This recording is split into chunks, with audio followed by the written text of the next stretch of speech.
சிவராத்திரி அன்னைக்கு இறைவனை போற்றணும். அபிஷேகம் தான் பெருசு, போற்றி எல்லாம் படிக்க கூடாது.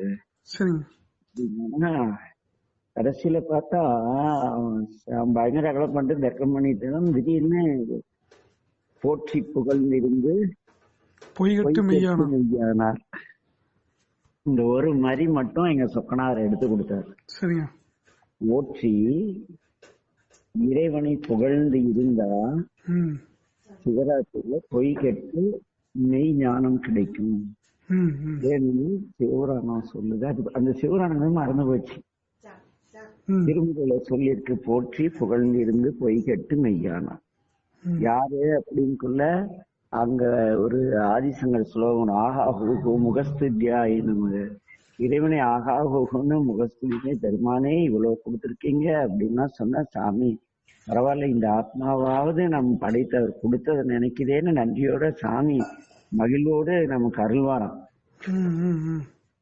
ஆக இங்க எப்ப எந்த இடத்துல இந்த வரி வருதுன்னு யோசிச்சு யோசிச்சு யோசிச்சு அந்த போற்றி புகழ்ந்திருந்ததுக்கு முன்னால வரி இருக்குல்ல, அந்த வரியே வரலம்மா.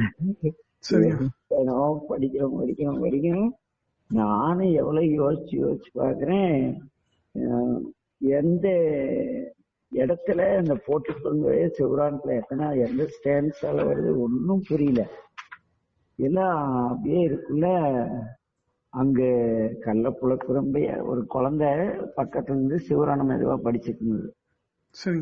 அதுல கள்ளப்புலக்குரம்பை வினைப்பிறவி சாராமே கள்ளப்புலக்குரம்பை கத்தளிக்க வல்லானே நள்ளிரவு நட்டம் புரிந்த இல்லையுள் அப்படியே வரக்குள்ள அதுக்கு முன்னால வரி, விளக்கு விகார விடக்கிடம்பின் உட்கிடப்ப ஆற்றேன் மையா ஐயோ அப்படின்னு ஆன்மா திகைத்து நிற்குது.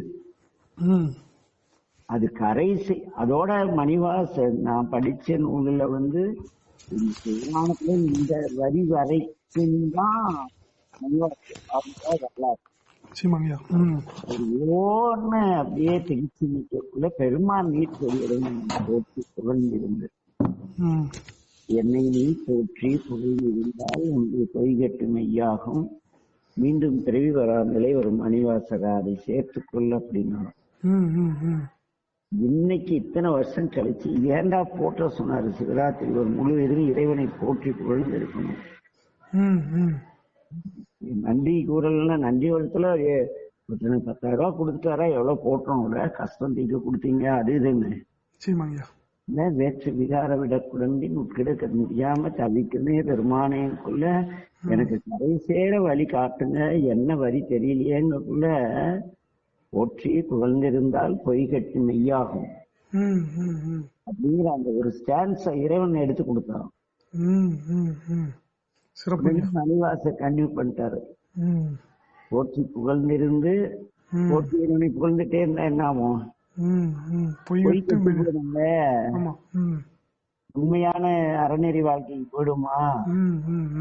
அப்படி போன உயிர்களை இறைவன் என்ன பண்ணுவாரு? மீட்டு இங்கு வினைப்பிறவி சாராமே கள்ளப்புலக்குரம்பை கட்டளித்து என்னுடைய அறியாமை இருளில் நடனம் ஆடும் பொழுது அறியாமை நீங்கி உன்னுடைய திருவடி அடைவேன்ட்டு அதை முடிக்கிறாரு. அதனால போற்றி புகழ்ந்து திருவாசகத்துல மணிவாசகமான அடி எடுத்து கொடுத்ததா படிச்சிருக்கேன். அது சிவராத்திரி ஃபுட் ஃபெஸ்டிவலோ எல்லா நாவுக்கரசுல புண்ணியம் செய்வாருக்கு பூவுல நீர் உலன்னு சொன்னாங்க.